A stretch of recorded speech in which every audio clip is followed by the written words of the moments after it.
नमस्कार दोस्तों। स्वागत है आपका आपके अपने ही चैनल पेड एग्जाम पे। जी हाँ दोस्तों, आज डिस्कस करेंगे हम लोग psychology of learner learning and teaching, जो कि बीएड प्रथम वर्ष यानी कि बीएड फर्स्ट ईयर के फर्स्ट सेमेस्टर का एक बहुत ही इंपॉर्टेंट सब्जेक्ट है। और ये सब्जेक्ट अपने आप में भी इसलिए इंपॉर्टेंट हो जाता है क्योंकि इसके अंदर हम लोग जो अधिगमकर्ता होता है, उसके अलावा जो शिक्षण की प्रक्रिया होती है और जो टीचिंग की प्रक्रिया होती है, इन सारी चीज़ों के बारे में विस्तार से पढ़ते हैं। साथ ही साथ उससे जुड़े सिद्धांतों से परिचित होते हैं। और इसके अलावा इस विषय में आप वैसे बहुत सारी चीज़ों से परिचित होंगे जो कि आपके शिक्षण के प्रति जो आपकी जानकारी है उसको बहुत ज़्यादा बढ़ाने वाली है। ये जो जानकारी है ये आपको आगे चलकर आपके एक शिक्षक के रूप में कार्य करने में बहुत ज़्यादा मदद करती है। साथ ही साथ ये जो विषय अपने आप में इसलिए भी बहुत ज़्यादा महत्वपूर्ण हो जाता है क्योंकि बीएड के एग्ज़ाम में तो ये आपके लिए एक महत्वपूर्ण विषय है ही। साथ ही साथ जो भी आपके टीचर एलिजिबिलिटी टेस्ट्स होते हैं, यानी कि जो शिक्षक पात्रता परीक्षाएं होती हैं, जैसे कि सी टेट या यूपी टेट या किसी भी अन्य राज्य की टीईटी परीक्षाएं, वहां पर इस विषय से बहुत सारे प्रश्न आते हैं। तो इस विषय पे कमांड कर लेना, इस विषय को अच्छे से समझ लेना बहुत ज़रूरी हो जाता है आपके किसी परीक्षाओं में, किसी प्रतियोगी परीक्षाओं में भी अच्छा करने के लिए, और साथ ही साथ आपके बीएड की परीक्षा में भी अच्छे नंबर लाने के लिए। तो बिल्कुल भी समय बर्बाद नहीं करते हैं। मैं आपको बता दूं कि आज की इस वीडियो में हम बात करेंगे कुछ इंपॉर्टेंट क्वेश्चन की, जो मैंने एक लिस्टिंग की है, जो मैंने एक सूची सी बनाई है। और देखेंगे कि यहाँ पर ज़्यादातर क्वेश्चन जो मैंने लिखे हैं वो बिल्कुल शॉर्ट क्वेश्चन है, यानी कि very short answer type question है, यानी कि अति लघु उत्तरीय प्रश्न। लेकिन दोस्तों मैं आपको बताऊं कि अगर आप मात्र अति लघु उत्तरीय प्रश्नों को भी तैयार कर लेते हैं, प्रीवियस पेपर जो है यानी कि पिछले सालों के जो पेपर आए हैं वहां से मात्र और मात्र जो प्रीवियस ईयर पेपर से सिर्फ 2 नंबर के क्वेश्चन भी अगर आप कर लेते हैं दोस्तों, तो मैं आपको पूरे दावे के साथ कहता हूं कि इन क्वेश्चन को तैयार करने के बाद आपको इतना आत्मविश्वास आएगा कि इन क्वेश्चन की सहायता से और आपके खुद के भी जो नॉलेज है, आपका खुद का भी जो खुद का अनुभव होता है अपने जीवन का, उन सबको मिलाकर आप 8 नंबर का प्रश्न और चाहे तो आप 15 नंबर के प्रश्नों को भी बहुत ही प्रभावी ढंग से लिख पाएंगे। तो बिल्कुल भी उस चीज़ के ऊपर हम लोग ध्यान देंगे और मैं आपको बताऊंगा कि किस तरह से हम लोग क्वेश्चन को लिख सकते हैं, कौन से क्वेश्चन रिपीटेड है और साथ ही साथ कौन से बहुत से इंपॉर्टेंट क्वेश्चन हैं। तो आइए एक एक करके हम लोग सारे क्वेश्चंस को देख लेते हैं। लेकिन दोस्तों वीडियो को स्टार्ट करने से पहले हर बार की तरह आप सभी लोग से निवेदन है, रिक्वेस्ट है कि अगर आप लोग पहली बार चैनल पे आ रहे हैं तो प्लीज़ चैनल को सब्सक्राइब करें, क्योंकि इस तरह की और इंपॉर्टेंट वीडियोस आपको मिलने वाली हैं आगे आपकी आने वाली परीक्षाओं के लिए, जो कि काफ़ी मददगार भी हैं। इसके अलावा अगर आपको कुछ भी कमेंट्स हैं, आप कुछ चाहते हैं कि कुछ इसमें वीडियोस में कुछ बदलाव किया जाए, या आप कुछ भी आपकी रिक्वायरमेंट है, कोई क्वेश्चन के नोट्स आपको चाहिए या किसी प्रश्न का उत्तर आप चाहते हैं, आप बिल्कुल बेझिझक मुझे कमेंट करें। मैं हमेशा कोशिश करता हूं आप सभी साथियों के क्वेश्चंस का या जो भी आपके रिक्वेस्ट होते हैं या जो फीडबैक आप देते हैं उसका जवाब देने का। कुछ बदलाव करने की ज़रूरत हो वो भी सुझाव दें, साथ ही साथ जो चीज़ें मैं और इम्प्रूव कर सकता हूँ उसके बारे में भी मुझे ज़रूर बताएं। तो चलिए आज का पेपर हम लोग स्टार्ट करते हैं, आज के वीडियो को हम लोग देखना शुरू करते हैं। दोस्तों पहला प्रश्न है डिफाइन टीचिंग, यानी कि शिक्षण को परिभाषित करें। ये प्रश्न लगातार कई बार रिपीट होता आया है, तो आप इस प्रश्न को बिल्कुल तैयार कर लें। इसके बाद अगला प्रश्न है व्हाट इज लर्निंग, यानी कि अधिगम क्या है।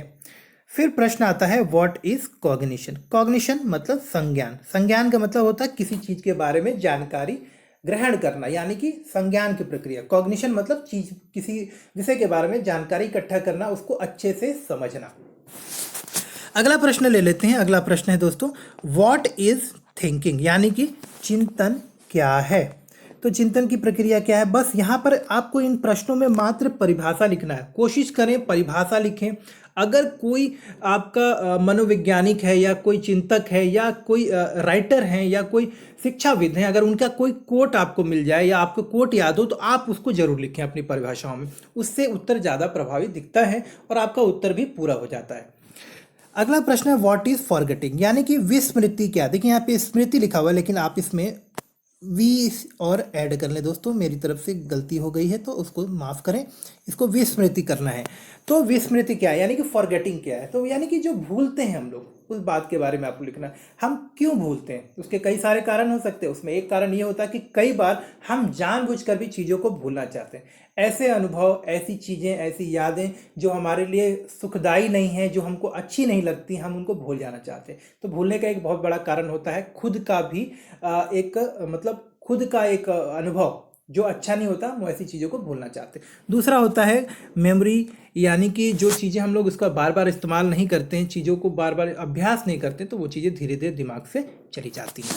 अगला प्रश्न है what is learning style state with example, यानी कि जो अधिगम शैली है वो अधिगम शैली का तरीका क्या है और कुछ उदाहरण देके आपको स्पष्ट करने हैं। तो अधिगम लर्निंग स्टाइल क्या होता है भाई, कुछ बच्चे जो होते हैं पढ़ पढ़ के, मतलब आपको किताबों को बार बार पढ़ के चीज़ों को सीखते हैं, कुछ लोग चीज़ों को सुन सुन कर सीखते हैं, कुछ लोग पढ़कर सुनकर दोनों तरीके से सीखते हैं, कुछ लोग बिल्कुल प्रैक्टिकल करके सीखते हैं, यानी कि जब तक उस चीज़ को खुद नहीं कर लेते तब तक उसको ठीक से समझ नहीं पाते हैं, कुछ लोग दूसरों को काम करते हुए देख कर सीख पाते हैं। तो ये सब जो है अधिगम की शैली होती है। आगे बढ़ते हैं हम लोग। चिंतन और कल्पना में अंतर कीजिए, differentiate between thinking and imagination. तो थिंकिंग और इमेजिनेशन के बीच में आपको अंतर करना है यहाँ पे। अगला प्रश्न है write the method to develop memory, यानी कि अगर आपको अपनी बुद्धि का विकास करना है, स्मृति के विकास के तरीके आपको लिखना है, तो भाई आप प्रैक्टिस करें। आप जिन चीज़ों को याद रखना चाहते हैं उनको अपने दैनिक जीवन से जोड़ कर देखें। ऐसे कुछ तरीके होते हैं जो आपको और पता होंगे, इनके अलावा भी आप लिख सकते हैं।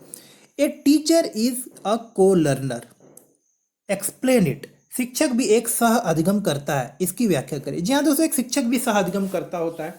आपको जो चीज़ें उसको पढ़ानी होती है उसको वो खुद भी पढ़ता है, यानी उन चीज़ों को वो खुद भी सीखता है। साथ ही साथ जब आपको वो पढ़ाना शुरू करता है तो उसकी कुछ अवधारणाएं लेकर वो आता है, लेकिन जब वो आपको पढ़ाना शुरू करता है तो वो आवश्यकता अनुसार और छात्रों की समझ के अनुसार, छात्रों की मनोस्थिति, उनकी व्यक्तिगत स्थिति को समझकर अपने शिक्षण की प्रक्रिया में कुछ बदलाव करता है, यानी कि वो कुछ नया तरीका करना सीख लेता है, यानी कि शिक्षण की प्रक्रिया में भी वो सीखता है। तो इस तरह से वो भी सीखता रहता है। तो शिक्षण की प्रक्रिया के दौरान शिक्षक भी एक अधिगमकर्ता के रूप में कार्य करता है। विषय का ज्ञान तो लेता ही है, साथ ही साथ वो मनोवैज्ञानिक रूप से बच्चों के साथ कैसा व्यवहार करना, इसका भी वो ज्ञान अर्जित करता है, अपने ज्ञान में वृद्धि करता है। अगला प्रश्न है दोस्तों, right the characteristics of behavioural object, यानी कि व्यवहार परक उद्देश्यों की विशेषताएं लिखिए।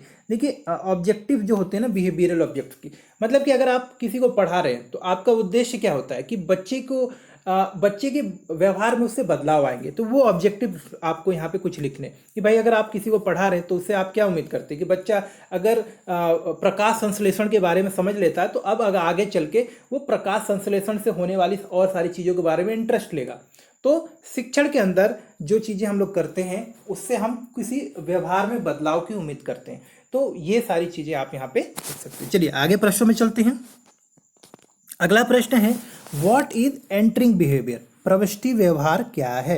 बहुत ही अच्छा प्रश्न है दोस्तों। इसका मतलब होता है कि अगर आप किसी नए विषय को पढ़ा रहे हैं, किसी नए विषय पर चर्चा कर रहे हैं, तो उसको किस तरह से शुरुआत करेंगे। एक शिक्षक के रूप में आप किस तरह से उसको स्टार्ट करते हैं। उदाहरण के लिए हम बात करते हैं, आप क्या करते हैं कि आप बच्चों से चर्चा करते हैं। मान के चले अगर आज आप सौर मंडल के बारे में पढ़ाना चाहते हैं तो आप क्या करते हैं, क्लास में प्रवेश करने से पहले, विषय को स्टार्ट करने से पहले आप क्या करते हैं, बच्चों से पूछते हैं कि क्या आप चांद के बारे में जानते हैं, क्या आप तारों के बारे में जानते हैं, क्या और खगोलीय पिंडों के बारे में जानते हैं। इस तरह से बच्चों से थोड़ा एक माहौल क्रिएट करते हैं, उनकी पहले की जानकारी के बारे में आप जानकारी इकट्ठा करने का प्रयास करते हैं।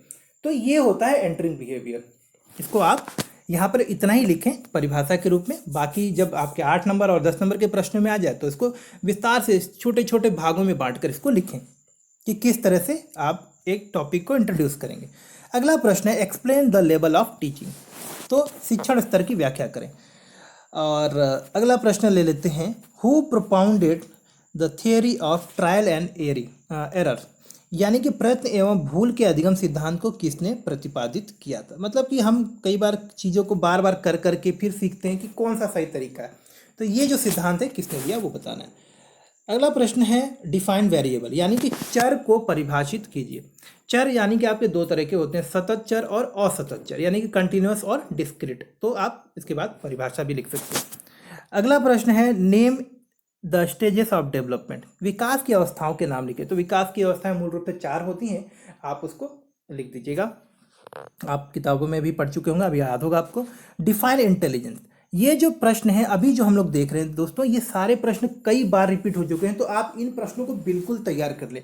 मैंने बहुत ही सावधानीपूर्वक, बहुत मेहनत करके क्वेश्चनों का चुनाव किया है। आप बिल्कुल विश्वास करें, ये क्वेश्चन आप बिल्कुल तैयार कर लें। अगर आप इनको करेंगे, मैं पूरा विश्वास है मुझे कि आपकी एक भी इससे बाहर क्वेश्चंस नहीं आने वाले हैं। डिफाइन इंटेलिजेंस, बुद्धि को परिभाषित करें। चलिए अगला प्रश्न ले लेते हैं। व्यक्तिगत विभिन्नताओं से आप क्या समझते हैं? ठीक है, what do you understand by individual differences? तो इंडिविजुअल डिफरेंसेस से आप क्या समझते हैं भाई, वो बताना है आपको। अगला प्रश्न है डिफाइन पर्सनालिटी, यानी कि व्यक्तित्व को परिभाषित कीजिए। एक व्यक्ति का व्यक्तित्व क्या होता है, व्यक्तित्व के अंदर कौन से गुण आते हैं, व्यक्तित्व का मतलब क्या होता है, वो सारी चीज़ें आपको यहाँ पे परिभाषा के रूप में लिखना है। अगला प्रश्न है मीनिंग ऑफ टीचिंग, यानी कि शिक्षण का अर्थ। तो शिक्षण की प्रक्रिया क्या है या शिक्षण का मतलब क्या होता है वो आपको बताना है। अब अगला प्रश्न देख लेते हैं, हमारे पास में है, ये देखें हम लोग। Who propounded classical conditioning theory? ये बहुत ही फेमस थ्योरी है दोस्तों, और आगे चल के हम लोग पढ़ेंगे। BF स्किनर द्वारा दिया गया है क्लासिकल कंडीशनिंग थ्योरी, तो उसको हम लोग को लिखना है यहाँ पे। क्लासिकल अनुबंधन का सिद्धांत किसके द्वारा प्रतिपादित? तो BF स्किनर द्वारा दिया गया था। अगला प्रश्न है what do you mean by thinking process? चिंतन प्रक्रिया से आप क्या समझते हैं? इसी के साथ में अगला प्रश्न है what are different types of thinking process? चिंतन के विभिन्न प्रकारों के नाम लिखिए, तो आपको लिखना है। अगला प्रश्न है डिफाइन मेमोरी, स्मृति को परिभाषित कीजिए। तो मेमोरी को बताना है ये मेमोरी क्या होती है। अगला प्रश्न ले लेते हैं डिफाइन क्रिएटिविटी, यानी कि सृजनात्मकता को परिभाषित कीजिए। तो क्रिएटिविटी का मतलब होता है दोस्तों, जब हम किसी कार्य को जो आमतौर पे जैसे करते हैं उससे जब हट के थोड़े दूसरे तरीके से करने का प्रयास करते हैं या उसके बारे में सोचते हैं, तो वो हमारी क्रिएटिविटी को दर्शाता है। अगला प्रश्न ले लेते हैं डिफाइन इंटेलिजेंस, यानी कि बुद्धि को परिभाषित कीजिए।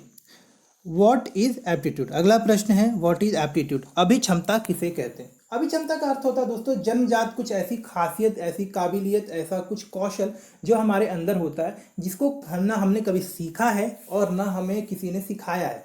उदाहरण के लिए अगर कोई बच्चा बचपन से बहुत अच्छा गाना गाता है या बहुत अच्छी बांसुरी बजा लेता है या फिर जिम्नास्टिक में या फिर तेज दौड़ता है, कुछ ऐसी क्षमताएं होती हैं जिसमें उसका मन भी लगता है और उस क्षेत्र में वो औरों की अपेक्षा बहुत अच्छे से काम कर पाता है, तो ये उसकी एप्टीट्यूड शो करता है, ये उसका अभिक्षमता कहलाता है।